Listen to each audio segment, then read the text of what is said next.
I think this is a perfect day to change the world. And I'm going to begin with God. Yes, God.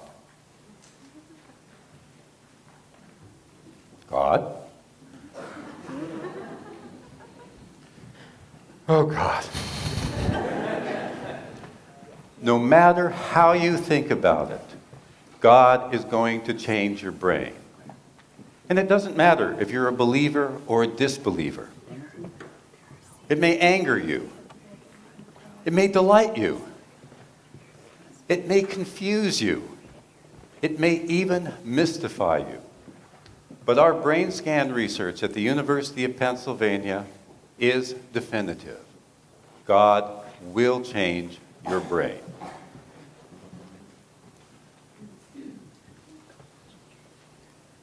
Why? Because God is a big idea, and perhaps the second biggest idea in the world. And any big idea, any really big idea, is going to grow dendrites in some of the most important parts of your brain. Big ideas like peace, compassion, or love. Like God, there's no scientific evidence that these ideas actually exist in the world. But they will build a better brain. Some ideas can reduce anxiety, depression, or rage. Others can actually improve memory, cognition, social awareness, and consciousness itself. And then, there are a few ideas that will actually scare the living dendrites out of your amygdala. Like money. Or to be more specific, the fear of losing money. And here we have an actual brain scan study of an individual who is about to lose $12 to a computer.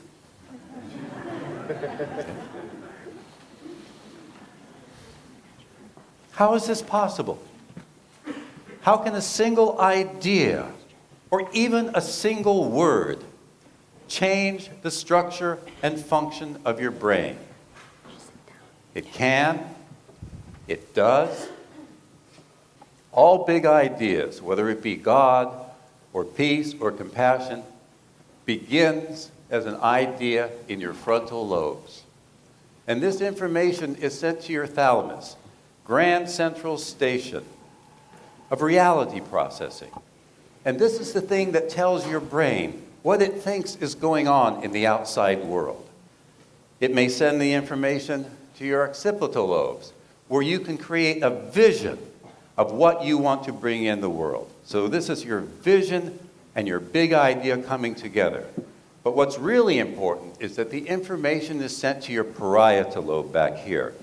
And this is the part of your brain that creates an artificial construction of you. You do not exist in the world. You are a fantasy, a useful one, created in the parietal lobes of your brain. And by meditating on your big idea, you begin to align yourself with your dream, your goal, and your vision. If that dream and goal and vision is a positive one, it's going to stimulate parts of your body and your brain that are enormously healthy. And we actually think that it will affect certain parts of your brain that will add a few years onto your life. If, however, your big idea is a little on the negative side, like war, this will not stimulate those parts of the brain, and it will create neurochemicals that will actually destroy the limbic system that controls destructive emotions. So the more you grumble, the more you complain, the more you are frustrated, you are killing yourself. And if you meditate on your big idea, for 45 or 50 minutes, the most unusual thing begins to happen. Your parietal lobe activity goes down. You actually disappear. You're losing your ego. And all that remains is your big idea. So if you're focusing on peace, peace becomes your inner and outer reality. Peace becomes anything that you want. If your big idea is to change the world, then you will begin to change the world because that's all there is that exists. Now, these are our actual brain scan studies.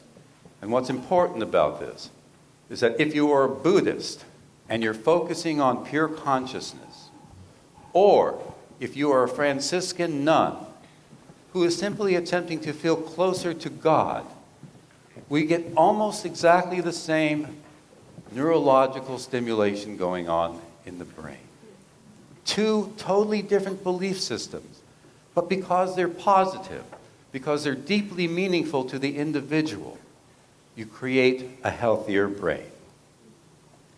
And if you do this type of meditation for a few years, and we can actually see it beginning to happen in the first 8 weeks in our studies, your thalamus permanently changes its structure by 10%.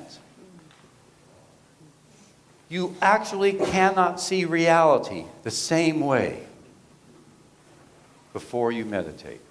So if you don't like the reality that you live in, if your reality is one of worry or fear or depression, do meditate on a positive belief system. And maybe you too can end up with an asymmetrical thalamus. It's a very weird thing. God is a big idea, and it's good for your brain, but only if your image of God is positive. If you ruminate on a negative God, if you ruminate on a negative thought for more than 20 seconds, you're actually going to do damage to your brain. And yes, although we have to keep our subjects anonymous, we do have evidence. We've been working with them for years and years, and you can see what actually happens to his brain. And please, women out there, forgive us, because we also think this is the notion of most men's brains that are out there too. We're just born that way. We cannot help it. So what happens if you believe in something or focus on something that you don't really believe in? So I'm going to tell you a personal story. I've meditated for many years, and although I don't believe in that story of an old man with a white beard in the sky, I always found that doing a God meditation felt very, very good. And I've tried out meditations from virtually every religious tradition around the world, and we find that they're all beneficial for you. So I became one of Andy's brain scan subjects, as disbelievers are an unusual creature to look at, particularly disbelievers who happen to like to meditate on God.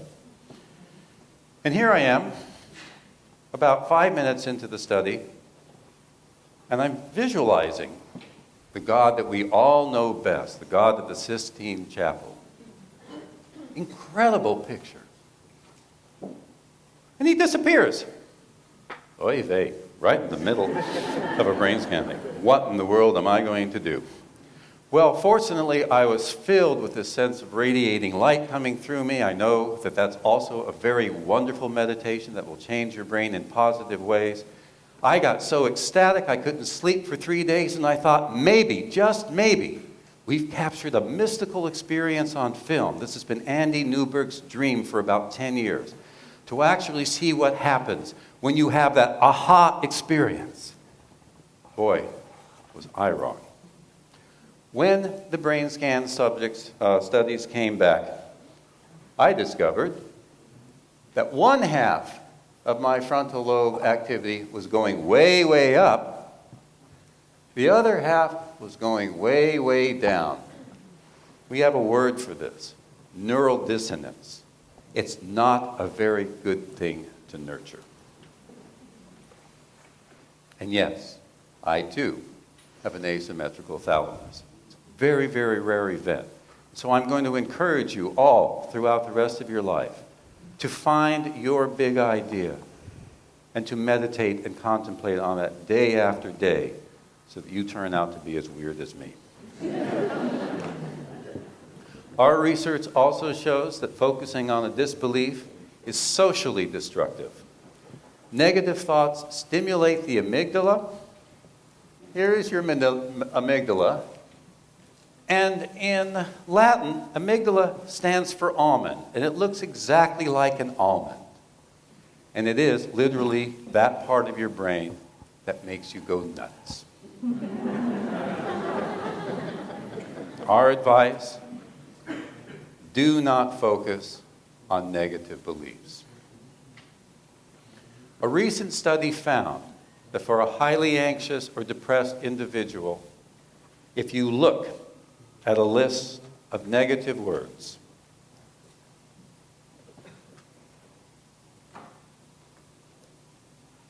I'm sorry for destroying your brain right now, you become worse. In fact, if I put you in an fMRI brain scan machine and show you this word for less than 1 second, it will release more stress neurochemicals than can possibly be good for your body or your brain.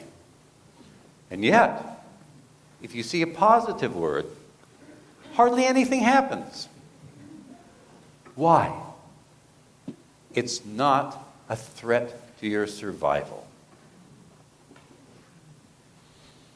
This is why you have to meditate on your positive belief, your positive image, your optimism, for a very long time if you want to achieve the types of neurological benefits that we've been able to document in the lab. Now, our research shows that God, for most people, is not a very big idea. Money is a much bigger idea, but it's still not the biggest idea in the world. What is? Well, Andy and I think that we've discovered a single question that can help you find what that biggest idea is in your life. Can you guess what that question is? It is not what makes you happy. If you Google that question, you get over 3 million hits. And the question I'm about to ask you brings up less than 50 hits. How is that possible? How can one of the most important questions that could lead you to one of the most important issues and big ideas in your life only show up 50 times? How can we be so ignorant of what this is? Why don't we focus on our own big idea? I'm going to help you right now to find your own big idea. But I need your help. And I need you to close your eyes for a moment and to relax. In other words, I'm going to need you to meditate. It's going to change your brain right here and right now. And it's the easiest thing to do. Because all you have to do is breathe in deeply,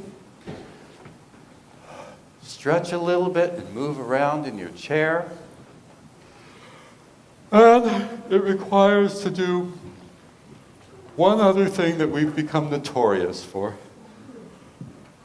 I'm going to ask you to yawn. And we have 43 documented studies to show you that this is one of the 8 best ways to exercise your brain. So let's begin. Close your eyes if you feel comfortable.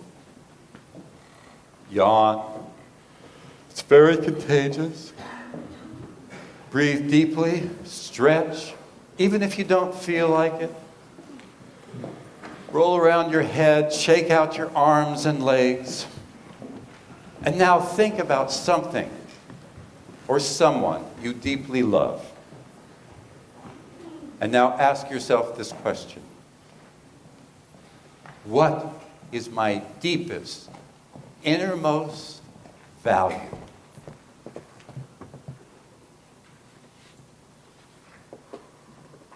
Find a single word or phrase that captures that essential, deep value.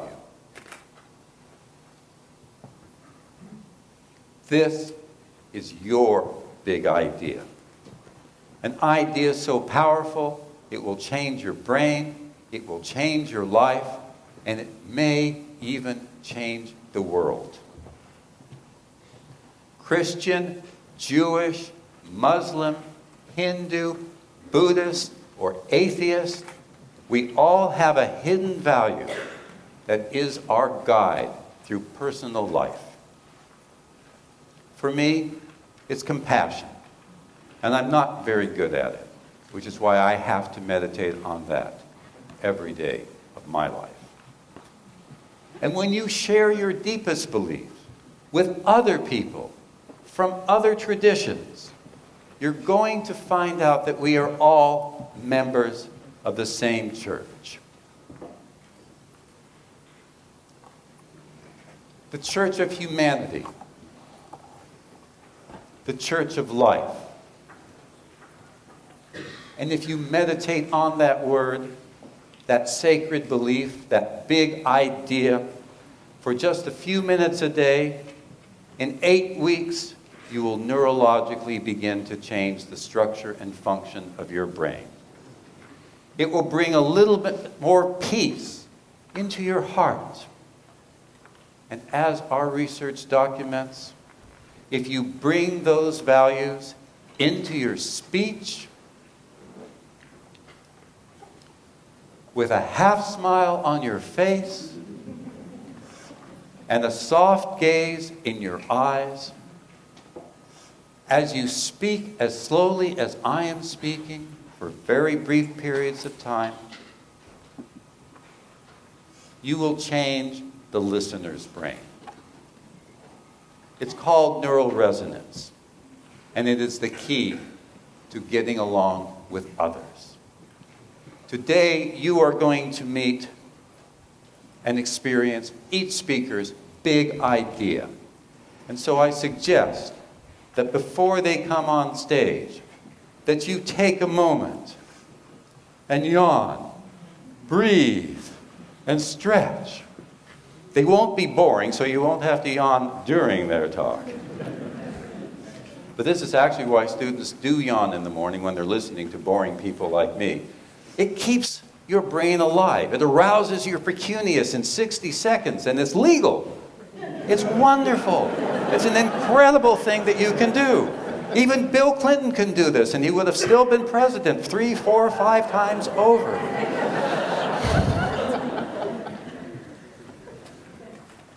But listen as deeply as you can. I want you to actually meditate. Breathe deeply as you listen to each person's words today. If you do that, their big idea will change your brain. And together, maybe, just maybe, we'll all bring a little bit more peace into this world. Thank you.